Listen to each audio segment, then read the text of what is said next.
Welcome to this week's edition of 3 Things to Watch as we get you ready for a big day of CAA football. Last Saturday was a wild one around the conference as Monmouth pulled out a 49-42 win at 9th-ranked Villanova, and Elon recorded its biggest comeback at the FCS level by rallying past 14th-ranked William & Mary 35-31. CAA football leads all FCS conferences with a season-high 6 teams ranked in this week's top 25, led by 6th-ranked Delaware, which is one of just 6 squads nationally with a 4-0 record. With 4 conference games on the schedule, this Saturday promises to be just as exciting. We begin this week with the only matchup of nationally ranked FCS teams as number 17 Richmond visits number 23 Elon. Both of these teams are 1-0 in CAA play and are riding 3-game winning streaks. What we'll be watching is to see which of these high-powered offenses can lead their team to victory.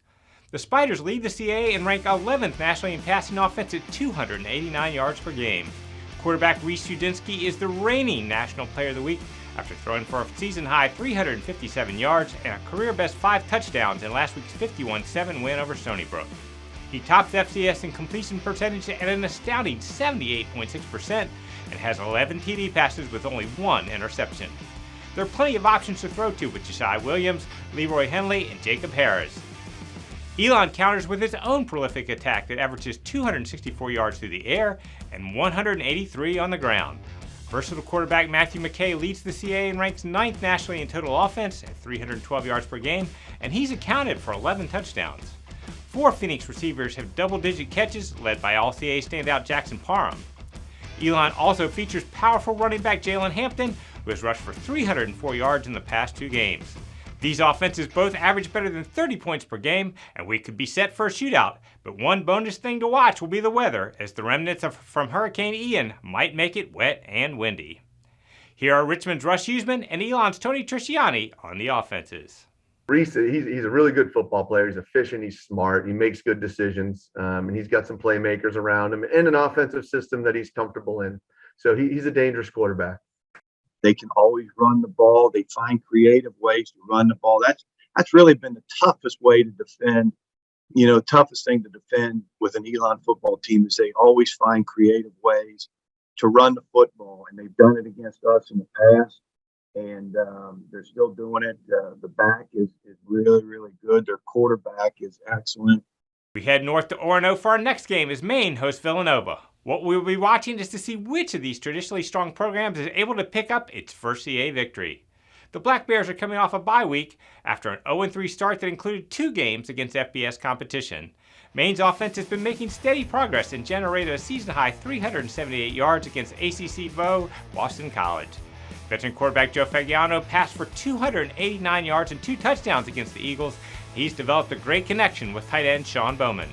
Now, defensively, the Black Bears have registered 9 sacks over the first 3 games, and they're going to need a similar effort on Saturday to slow down Villanova's potent passing attack. After getting off to a 2-0 start, Villanova has dropped back-to-back games for the first time since 2019. Offense hasn't been an issue for the Wildcats. We're averaging 447 yards and 34 points per game behind the passing of Connor Watkins and a rushing attack that has seen 3 different backs top the 100-yard mark in the last 2 games. However, the Villanova defense has surrendered 49 points in losses to Army and Monmouth and has given up 275 yards per game on the ground.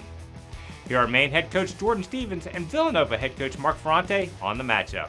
Connor Watkins has been really impressive, these first 4 games. His ability to throw the ball anywhere on the field, he can throw the vertical pass game, but also he can tuck it and run and get first downs. He's dynamic, and you can tell he's a tough player. He's a leader on that team, and we have to be able to minimize his ability to extend plays. Obviously, everything starts when you're looking at teams that are having success. Where do you always start? You start with the quarterback, and Joey Fagnano has done a great job and has played a lot of football for him, so he's very experienced.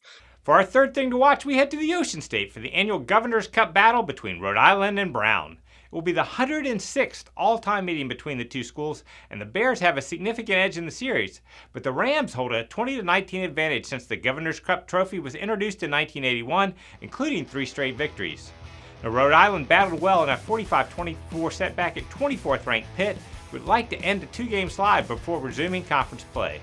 Quarterback Kasim Hill has thrown for at least 2 TD passes in 7 of his last 8 games and passed for 320 yards and 3 TDs in last year's win over Brown. Defensively, Jake Fires is coming off a career-high 13 tackle performance against Pitt and has 38 stops for the year. Here's Rhode Island head coach Jim Fleming on the Governor's Cup matchup. It's the public school, private school thing. I think that there's a lot of pride in this state. We carry the state, the anchor, which is symbol of on our state flag. We like to think of ourselves as representatives of a, hard blue collar, state that works very hard and tough and tough-minded and believing in preparation and togetherness, all that good stuff. And, so I think there's a piece that there is a good feel that URA is able to beat Brown for the people that follow us and people that are proud of this state. And those are our 3 things to watch. Thanks for tuning in, and make sure to follow along on all our social media platforms throughout the weekend at CA Football.